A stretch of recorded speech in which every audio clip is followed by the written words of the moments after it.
लाई रे खिचड़ो, ऊपर घी की बाटकी, बाटकी बाटकी, हाँ बाटकी, ऊपर घी की बाटकी। और कैसे जीव रहे कन्हैया, मांग मांग के जीव रहे हैं, कर्मा कर्मा कर्मा कर्मा, जल्दी कर्मा। इसलिए उसका नाम क्या पड़ गया, कर्मा बाई पड़ गया। ऐसा प्रेम हो, क्या प्रेम भगवान के प्रति हो तो काट की मूर्ति भी बोल जाए। भक्ति हो तो कर्म जैसी जो सावरियों घर आवे। तो घर में या मंदिर में कहीं भी देखो वो मूर्ति नहीं, भगवान देखो तो भगवान मिलेगा। भावना भगवान की बनाओ, छोटी क्यों बनाओ, बड़ी बनाओ ना, तो भगवान ही मिलेगा। अरे जब भगवान खंबे से प्रकट हो सकते हैं प्रहलाद के सामने, तो क्या भगवान मूर्ति से प्रकट नहीं हो सकते? बिल्कुल, भक्ति की भावना हो तो भगवान कहीं भी प्रकट हो जाएं। मंदिर में भगवान हैं, धर्म की पत्नी मूर्ति के गर्भ से नर और नारायण का जन्म हुआ।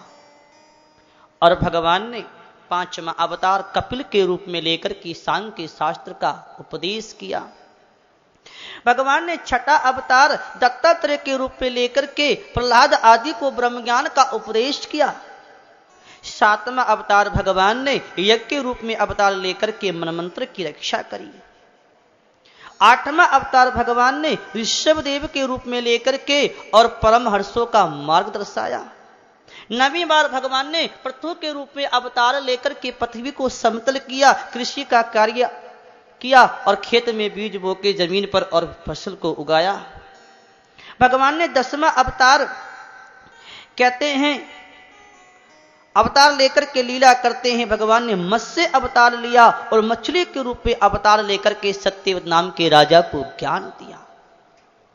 और भगवान ने 11वां अवतार कछुए का लिया और कच्छप अवतार लेकर के भगवान ने समुद्र का मंथन कराया। और भगवान ने 12वीं बार अवतार लेकर के धनवंतरी के रूप में और अमृत को लेकर के भगवान प्रकट हुए। 13वीं बार भगवान ने मोहिनी के रूप में अवतार लेकर के और देवताओं को अमृत पिलाया।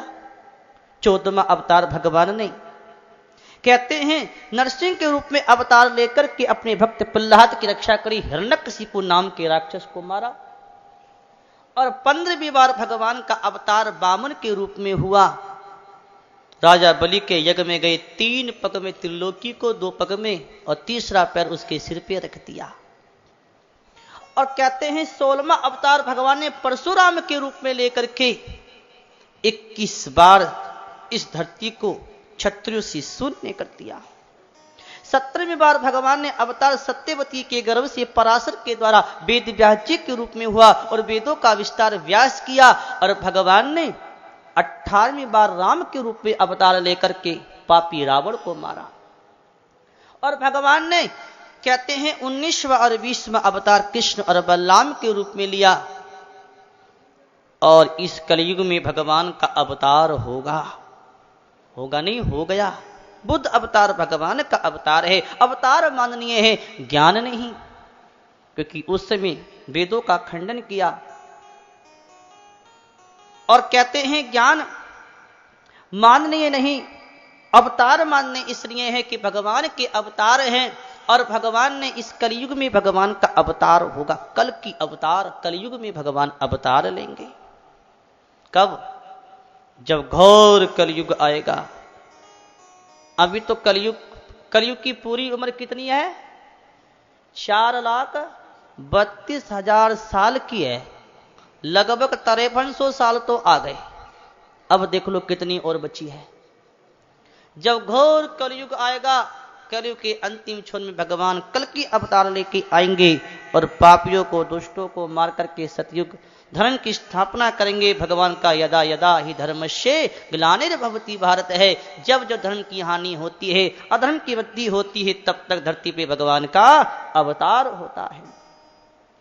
हंस के रूप में भगवान ने अवतार लिया और भागवत का ज्ञान शनकादि को देते हैं। हयग्रीव नाम से भगवान की संज्ञा पड़ी। और भगवान ने वेद व्यास जी के रूप में अवतार लेकर के पुराण बनाए 17 और 18वां पुराण भागवत।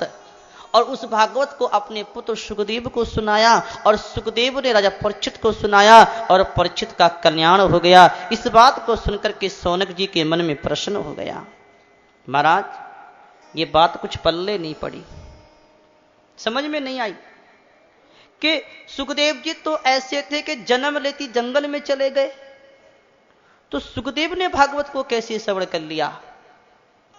और महाराज 7 दिन की भागवत की कथा सुनने से राजा परीक्षित का कल्याण हो गया, समझ में नहीं आती, आप कृपा करके हमें समझाइए। शौनक जी ने प्रश्न किया। सूत जी कहते हैं कि ध्यान से सुनो, इस वर्तमान चतुर्युगी के तीसरे युग, 4 युग हैं, तीसरा युग कौन सा है? द्वापर युग। द्वापर युग में सत्यवती के गर्भ से भगवान के ही कला अवतार वेद व्यास जी का जन्म हुआ। जन्म लेते बड़े ज्ञानी विद्वान थे और तपस्या करने चले गए और तपस्या करते करते वेद व्यास जी को भूत भविष्य और वर्तमान का ज्ञान हो गया और उस ज्ञान से उन्होंने वेदों का अभ्यास किया, पुराण बनाए, इतिहास बनाए और एक महाभारत की रचना करी। सब कुछ बनाए, पुराण इतिहास क्यों बनाए? इसलिए कि वेद पढ़ने का अधिकार सबको नहीं। पतित जाति, स्त्री जाति, शूद्र जाति वेद नहीं पढ़ सकती तो फिर इनका कल्याण कैसे होगा? इस स्त्री जाति, पतित जाति, शूद्र जाति के कल्याण के लिए भगवान ने वेद व्यास ने महाभारत की और पुराणों की इतिहास की रचना करी। इतिहास और पुराण सब पढ़ सकते हैं, सब अपना ज्ञान कर सकते हैं, ऐसी रचना करी। लेकिन सब कुछ करने के बाद भी बड़े बड़े कर्मकांड के, उपासनाओं की, साधनाओं के बड़े बड़े ग्रंथ लिख दिए, लेकिन फिर भी शांति नहीं हुई, मन में शांति नहीं, मन में असंतोष है, दुखी है, अशांति है। वेद व्यास जी समझ नहीं रहे कि मैंने इतना कुछ किया, इतना कुछ लिखे, इतना कुछ करने के बाद भी शांति क्यों नहीं है, क्या बात है। अपने आश्रम पर बैठे चिंतित हो रहे थे। उसी समय वीणा को बजाते हुए नारद जी महाराज वहां आ गए। नारद जी को देखकर के वेद व्यास जी ने चरणों में प्रणाम किया, आश्रम पर बैठाया और नारद जी ने वेद व्यास जी के चेहरे को देखा। अरे वेद व्यास जी, आपका चेहरा बता रहा है कि आप कुछ चिंतित हो, मन में असंतोष है, क्या बात है, आप चिंतित क्यों, क्या हो गया? वेद व्यास जी ने कहा, अगर ये मुझे पता होती तो मैं अपना वो कारण जान के दूर कर लेता। मुझे पता नहीं है कि मैं चिंता का कारण क्या है। सारी उम्र मैंने लिखाई पढ़ाई करी, बहुत कुछ ग्रंथ लिख दिए, पुराण शास्त्र लिखे, लेकिन फिर भी मेरे हृदय में शांति नहीं है। नारद जी ने कहा, मैं समझ गया तुम्हारी अशांति का कारण क्या है। वेद व्यास जी ध्यान से सुनो, जिस ज्ञान में, जिस शास्त्र में भगवान का वर्णन नहीं होता वो ज्ञान अधूरा है, वो शास्त्र भी अधूरा है। तुमने कर्मकांड के बड़े बड़े ग्रंथ तो लिख दिए, लेकिन भगवान की लीलाओं को अभी तक तुमने नहीं लिखा है। अभी तक तुमने भगवान की लीलाओं का गुणगान नहीं किया है। और जब तक आदमी परमात्मा की लीलाओं का गुणगान नहीं करेगा तब तक शांति कभी नहीं मिलेगी। चाहे कितने कुछ कर लो, कितने कुछ अनुष्ठान कर लो, कितनी तुम तब तपस्या कर लो, परमात्मा के बिना कहीं भी शांति नहीं है, कहीं भी शांति नहीं। वाणी तो बड़ी मीठी है, बड़ी सुंदर वाणी है, लेकिन संसार के भजन गाती है तो वाणी बहुत कहते हैं कौवे से तरह काए काए करने वाली है। उत्तम वाणी तो वो है जो भगवान की लीलाओं का गुणगान करे। देखो देखो, मैं आपको अपने ही बात बताता हूं। मैं आज तुम्हारे सामने नारद बन के घूमता हूं, भगवान की लीलाओं का गुणगान करता हूं, वीणा मेरे हाथ में है। ये किसका फल है? ये संतों के साथ में भगवान की कथा सुनने का फल है, संतों के संग करने का फल है कि आज मैं नारद बन के घूमता हूं। कैसे? मैं आपको अपने पिछले जन्म की कथा सुनाता हूं, ध्यान से सुनो। नारद जी कहते हैं कि हे वेद व्यास जी, पिछले जन्म में मैं एक दासी का पुत्र था। मेरी माता ब्राह्मणों की दासी थी, सेवा करती थी। हमारे गांव में क्या हुआ, एक बार संत चतुर्मास करने आए। चतुर्मास करते ना, चतुर्मास करने आए, महात्माओं ने डेरा लगा दिया। मेरी मां उन महात्माओं की सेवा में लग गई। कौन कह रहे हैं? नारद जी कह रहे हैं। किससे कह रहे हैं? वेद व्यास जी से कह रहे हैं, अपने पहले जन्म की कथा सुना रहे हैं कि मेरी माता सेवा करती थी, मैं भी छोटा सा बालक था, मां का अकेला था, मैं भी महात्माओं की सेवा में लग गया। महात्मा कीर्तन करते थे, ताली बजा के मैं भी कीर्तन करता था। महात्मा कथा सुनाते मैं कान लगा के सुनता था। मेरा खेल कूद में मन नहीं लगता था। मैं जितेंद्रिय था, संयमी था।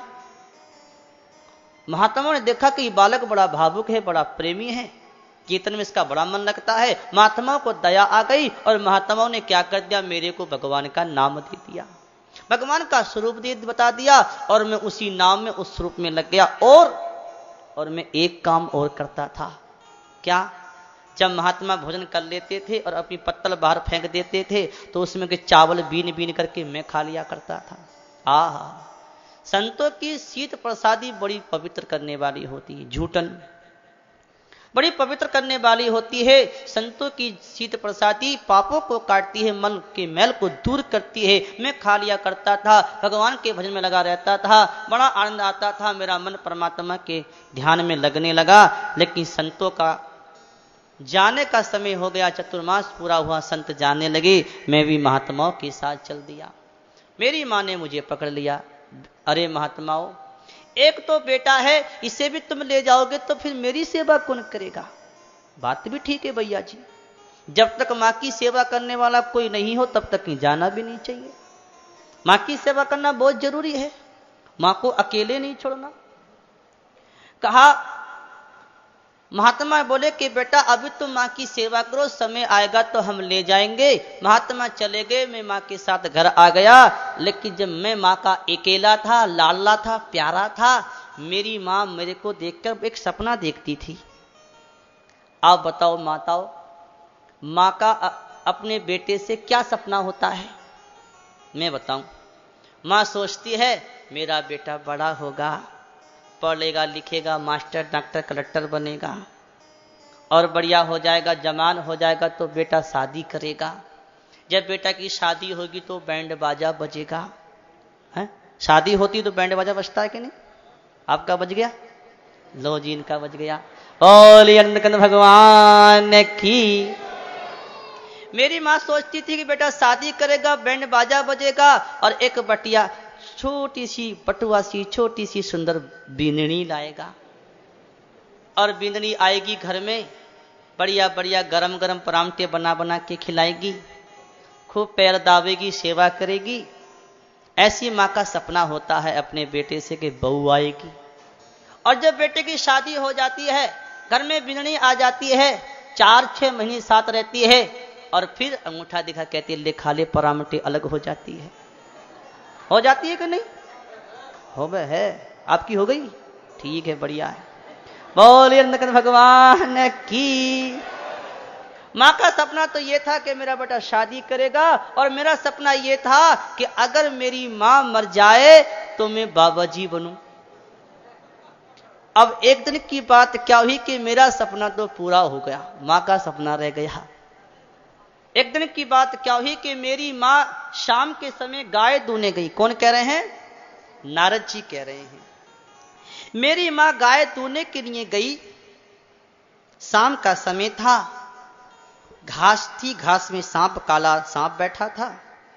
माँ का पैर उस सांप के ऊपर पड़ गया, सांप ने माँ को काट लिया और जैसी सांप ने माँ को काटा तो माँ मर गई। मां मर गई, मैं राजी हो गया। मां मर गई, मां मर गई, भैया काम हो गया।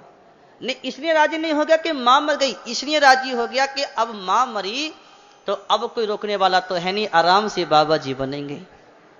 मां का क्रियाक्रम करके और सब छोड़ छाड़ कर मैं तो उत्तर दिशा की ओर चला गया, जहां घोर वन था, बड़े बड़े हिंसक जीव रहते थे। एक बड़े तालाब के किनारे एक पीपल के पेड़ के नीचे जाकर के मैं बैठ गया। नारद जी कहते हैं मैं बैठ गया और जो संतों ने ध्यान बताया था, जो नाम बताया था, मैं वही ध्यान और वही नाम लेने लगा।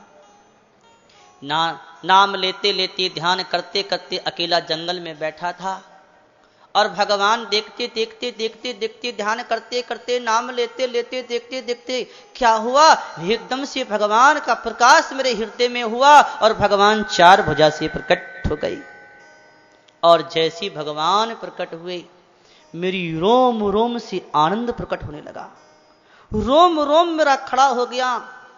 प्रेम के माने में दीवाना हो रहा, अकेला ध्यान कर रहा था जंगल में, प्रेम की आंखों में आंसू आ गए। भावना में डूबा, भक्ति में डूबा था, लेकिन देखते देखते क्या हुआ, अचानक हृदय से भगवान अंतर्ध्यान हो गए। और जब भगवान अंतर्ध्यान हो गए तो मैं भगवान की तड़प रहा था, हाय मेरे भगवान कहाँ गए, हाय मेरे भगवान कहाँ गए। मैं भगवान के लिए अकेला जंगल में रो रहा था। तब आकाशवाणी हुई, ए बालक, तेरे को मेरा दर्शन अब इस जन्म में नहीं होगा, मेरा दर्शन तुझे अब अगले जन्म में होगा। अपनी प्राप्ति की लालसा लगाने के लिए ही तेरे को मैंने थोड़ा सा दर्शन दिया है। अब तुझको अगला जन्म होगा तो तुझे मेरा दर्शन होगा। इस बात को मैंने आकाशवाणी से सुना। नारद जी कहते हैं तो मेरे को एक आशा लग गई कि भगवान मुझे मिलेंगे, भगवान मुझे मिलेंगे। देखो भैया एक बात बताऊं, रुपया मुझे मिलेगा आशा मत करो, दुख उठाना पड़ेगा। आशा ही परमम दुखम और निराशम परमम सुखम। संसार की आशा दुख देती है। आज इस संसार में अगर कोई दुखी है तो इसलिए दुखी है कि संसार से आशा कर ली, रुपये से आशा करी कि रुपया हो जाएगा हम सुखी हो जाएंगे। रुपया आया चोर ले गए, गिर गया, घाटा हो गया, रो बैठे बैठे। बेटे से आशा करी कि बेटा सागे रहेगा, शादी करेगा, बहू आएगी, सेवा करेगी, वो अलग हो गया, रो बैठे बैठे। आशा क्यों करी? आशा नहीं, आशा एक राम जी की और दूजी आशा छोड़ दे, और नाता एक राम जी का, दूजा नाता तोड़ दे। अगर आशा करो तो राम जी की करो, संसार की किसी की आशा मत करो, संसार की आशा दुख देगी। नारद जी कहते हैं मेरे को आशा लगी कि भगवान मुझे मिलेंगे।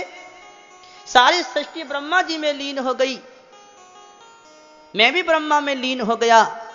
1000 चतुर्युगी बीतने के बाद ब्रह्मा जागे, मरीचि आदि ऋषि उनके अंदर से प्रकट हुए, मैं भी प्रकट हो गया और सीधा भगवान के वैकुंठ में गया।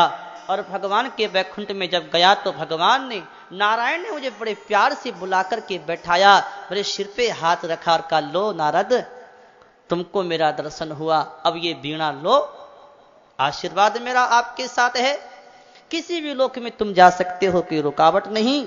ये वीणा बजाओ और मेरा गुणगान करो। अब मैं वीणा बजाता हूं और परमात्मा का नाम लेता हूं, कौन सा?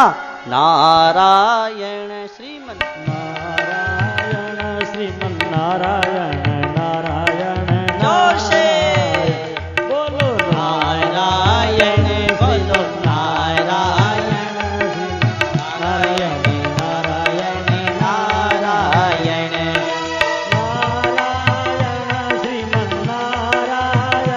बोलो नारायण श्रीमन नारायण, नारायण नारायण नारायण। बोलो नारायण नारायण नारायण। बोलो पीछे बोलो नारायण नारायण श्रीमन नारायण नारायण नारायण।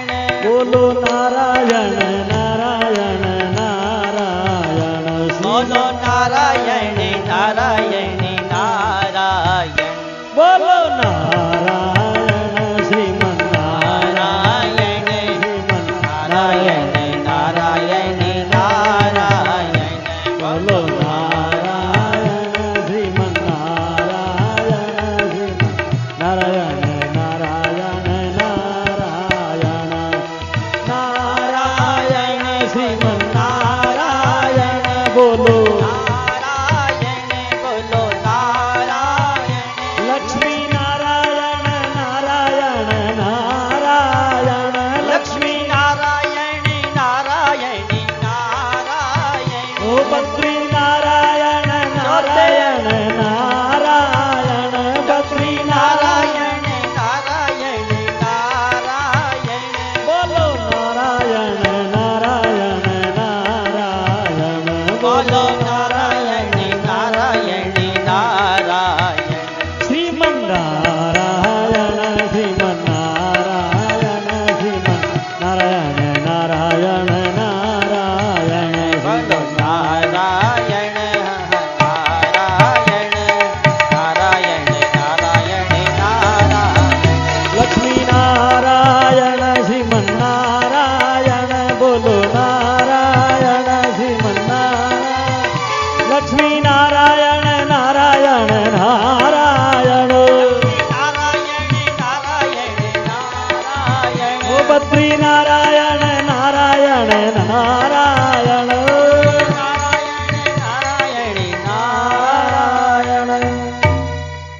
नारायण भगवान की जय हो। नारद जी कहते हैं कि इस प्रकार से मैं वीणा बजाता हूं, ये किसका फल है? ये भगवान की कथा सुनने का फल है, परमात्मा के गुणगान सुनने का फल है। इसलिए वेद व्यास जी, अगर शांति चाहते हो, सुख चाहते हो, तो मैं तुमको ज्ञान देता हूं, भगवान की लीलाओं का गुणगान करो। नारद जी ने वेद व्यास जी को 4 श्लोकों में भागवत सुना दिया। 4 श्लोक की भागवत सुना के नारद जी चले गए। वेद व्यास जी अपने आश्रम पे ध्यान लगा के बैठे तो क्या देखा? भगवान की माया को देखा। माया कैसी है कि जीव परमात्मा का अंश है, लेकिन परमात्मा का अंश होने के नाते पर भी प्रकृति के 3 गुणों में फंसा हुआ है। और कारणम गुण संगो से सदसद्यों जन्म सु, और इसके जन्म और मृत्यु का कारण है गुणों का संग। और गुणों का संग कब छूटेगा? कि जब परमात्मा की लीला सुनेगा, परमात्मा की कथा में मन लगेगा, तो संसार का असर छूट जाएगा। ऐसा विचार करके और वेद व्यास जी ने क्या किया? भागवत महापुराण बनाया और विचार किया कि इस भागवत का प्रचार कौन कर सकता है? संसार के लोगों को, समाज में इसका प्रचार कौन करेगा? कोई भोगी विलासी तो नहीं कर सकता। ये ज्ञान वैराग्य का भरा भंडार है। इस भागवत का प्रचार तो कोई त्यागी वैरागी महापुरुष ही कर सकता है। वो तो एक ही है, वो मेरा पुत्र सुखदेव है।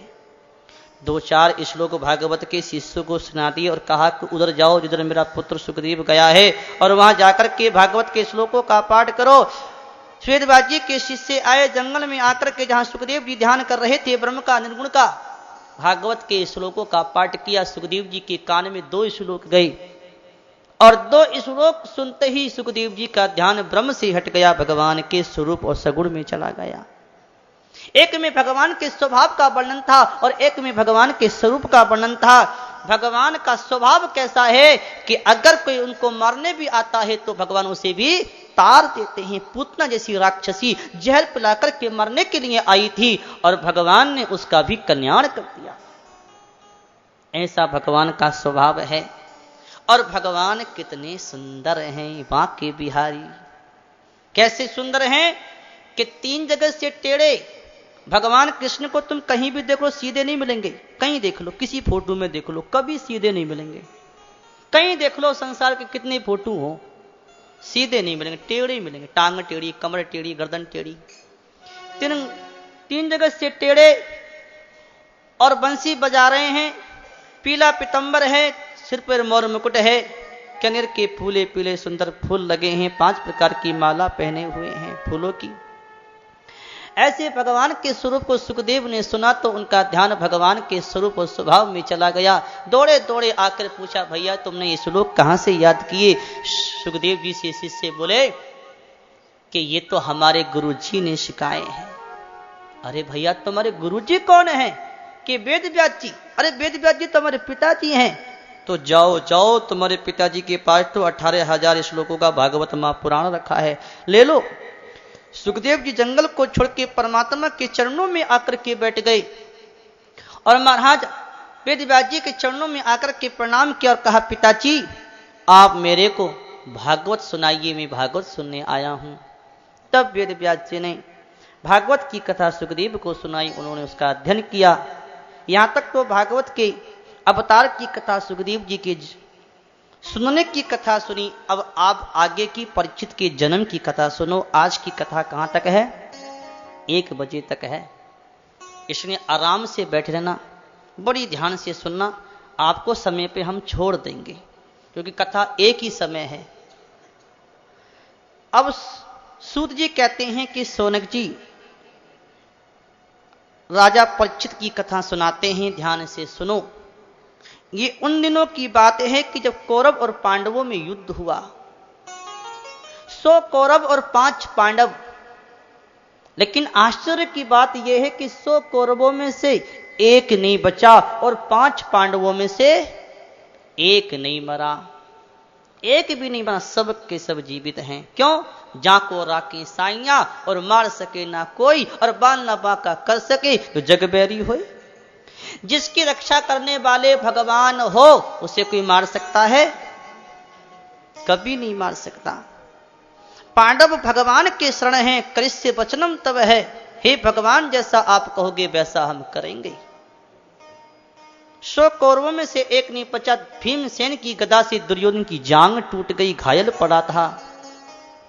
उसी समय युद्ध के मैदान में द्रोणाचार्य का पुत्र अश्वत्थामा आया और अश्वत्थामा ने आकर के कहा, स्वामी, मैंने आपका नमक खाया है, आपकी यह हालत मुझसे देखी नहीं जाती, आप मुझे आज्ञा दो तो 5 पांडवों के सिर काट करके ले आओ। दुर्योधन कहता है, मुझे कोई दुख नहीं, दुख तो इस बात का है कि हम 100 में से एक नहीं बचा और वो 5 के 5 जीवित हैं, कम से कम एक तो मर जाए, मेरे मन को शांति हो जाएगी। द्रोणाचार्य का पुत्र अश्वत्थामा कहता है कि आप मुझे आज्ञा दो, मैं अभी जाकर के मारता हूं, तो चले जाओ। हाथ में नंगी तलवार लेकर के अश्वत्थामा चला, चलते चलते जा रहा था। कहते हैं एक पेड़ के नीचे जाके बैठ गया, विचार कर रहा था कि इन 5 पांडवों को कैसे मारूंगा।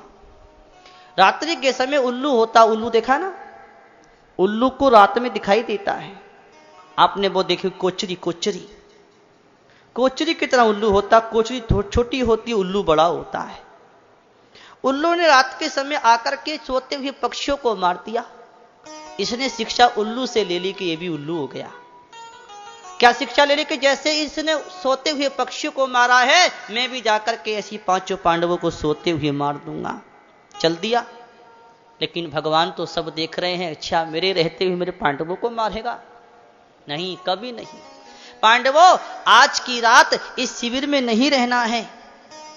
पांडवों को निकाल के भगवान ले गए। 5 पांडवों के 5 बालक द्रौपदी के थे, अपने अपने पिता की सैया पे आकर के रात्रि में कपड़ा ओढ़ के सो गए। अंधेरी रात में अश्वत्थामा हाथ में तलवार लेकर के आया और आकर के 5 बालकों के पांडव समझ के सिर काट दिए और सिर काट करके ले गया। दुर्योधन को दिखाया कि लो महाराज 5 पांडवों के सिर। दुर्योधन ने कहा, मूर्ख, ये 5 पांडव नहीं, 5 पांडवों के बालकों के सिर हैं, तूने बहुत बड़ा अनर्थ कर दिया, बच्चों की हत्या कर दी। इधर तो दुर्योधन तड़पता हुआ मर गया और इधर महाराज कहते हैं द्रौपदी के 5 बेटा जवान बेटा मर गए। किसी मां का एक भी बेटा जवान चला जाता है तो मां को बड़ा दुख होता है, और द्रौपदी के तो 5 बेटा सामने सिर कटे हुए, छाती पीट पीट करके दुखी होकर के द्रौपदी रो रही है, हाय मेरे 5 बेटा मर गए। इसलिए नहीं रो रही है कि मर गए, इसलिए रो रही है कि सोते हुए मर गए, ब्राह्मण के हाथ से मर गए। ब्राह्मण के हाथ से मरना दुर्गति प्राप्त होती है। रो रही है। अर्जुन आए और अर्जुन ने कहा, द्रौपदी तू चिंता ना कर, मैं अभी जाता हूं, अश्वत्थामा को पकड़ के लाता हूं, तुम उसके सिर पर बैठकर के स्नान करना। और अश्वत्थामा का पीछा किया, भगवान रथ हाँक रहे हैं।